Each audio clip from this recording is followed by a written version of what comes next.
Alright, so as I've made it obnoxiously clear, I've gotten into wargaming recently. I looked into Warhammer 40k. It seemed inaccessible to me. Both the price of the books, the complexity of the rules, the needless complexity, and the price of the models just seemed prohibitive. So I gave up. But then, I don't remember where, but Googling or something, I found one-page 40k, which is a one-page condensation of the rules that I think it's one individual or maybe a small team have put together. It's not official. It's not sanctioned by Games Workshop. It's free, but it has a huge following and is generally, it seems to be regarded as very well done.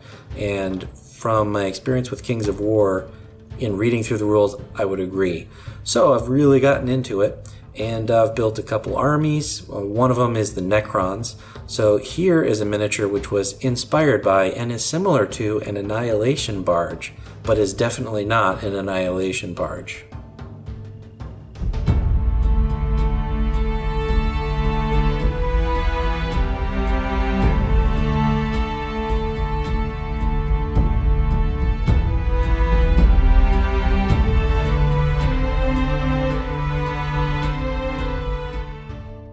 I started with double corrugated cardboard and set my compass to 5 centimeters so as to draw a 10 centimeter circle.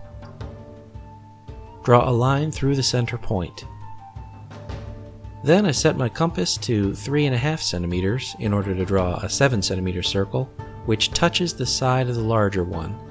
You achieve this by placing the needle on the line 3.5 centimeters away from the perimeter. Cut out the smaller circle first using your crafting knife. This will be a royal pain. Be patient and do it in 8 to 10 passes of the knife. Now, I'm not sure the most eloquent way to describe this next part, but look at what I'm doing here. Draw straight lines from the two most extreme points of the small circle tangentially. You can see that this creates sort of a crescent shape out of the remains of the larger circle. That's the final piece that you want to cut out. Apply corrugation cladding as we've done many times before. Just hot glue on some thin cardstock. We'll refer to this as shape A going forward.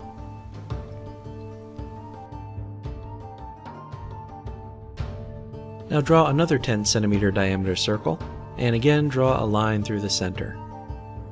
Then set your compass to 4 centimeters and plant the needle a half centimeter away from the original center, and draw the circle. Then draw 2 straight lines as you see here. This shaded portion is the piece that we want.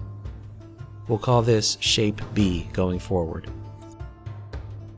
Here's a wood bit from an assorted package you can get from the crafting store. Makes a good mounting point. Hot glue it to one side of shape A. Here's another wood bit, just a circular wooden disc. Gonna hot glue this to the other side of shape A so that it's mostly hanging off the back edge. And then to that, we will hot glue on shape B as you see here.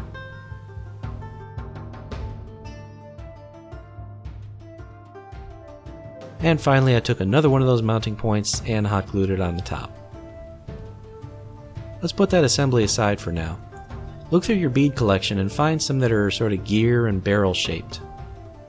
So first I took these 2 tiny ones and stuck a toothpick into them and chopped them down to length about 1/4 inch sticking out. Then I hot glued those radially to a large cylindrical bead.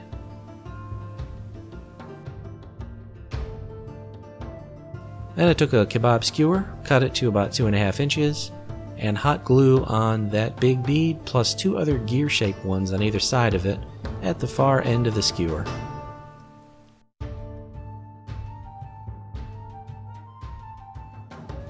Lastly, I hot glued some other bead on to the other end of the skewer. This is the output end of the gun. Make 2 of these guns, and then hot glue them to a 1-inch metal washer as you see here. Eventually this washer will be attached to the mounting point on the barge, but do not attach it yet.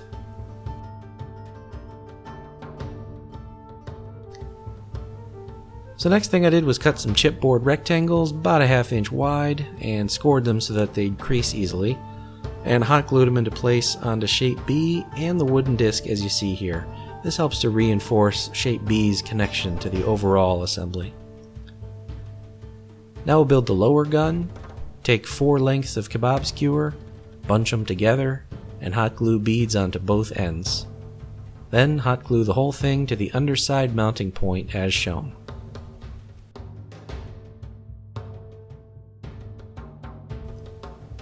Now I cut 2 pieces of chipboard and hot glue them to the underside at the tips of the crescent. These are platforms upon which you could place miniatures later to represent the pilots. Now back to the main guns. Base it in black except for the kebab skewers, which you base in white. Apply metallic gunmetal gray to everything that is black and apply neon green to the white barrels. Let that dry, and then apply a black wash to the silver bits. Just load up your brush with heavy water and pull out a little bit of black paint and swirl it around on the paper to check the thinness. You'll see that it flows nicely into all the nooks and crannies.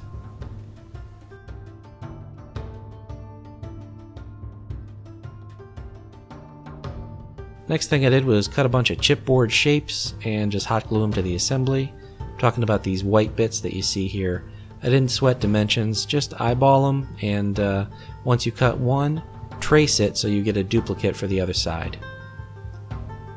Base in black. Apply gunmetal to the mounting point and the lower gun. Now take that neon green again and edge highlight all the edges on the piece. Just load up the brush as if you were going to dry brush and nick at the edges all the way around. This will take a little while.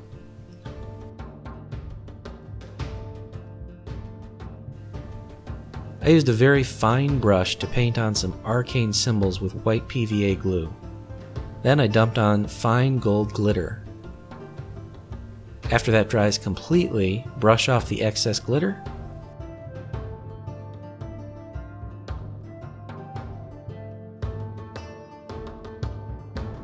And then I coated all of the non-silver surfaces with a matte varnish to seal in the glitter and keep the look consistent. Finally, hot glue the main guns to the mounting point, and then attach the entire thing to your 60mm base. I made my base with my 3D printer, but chipboard works just as well.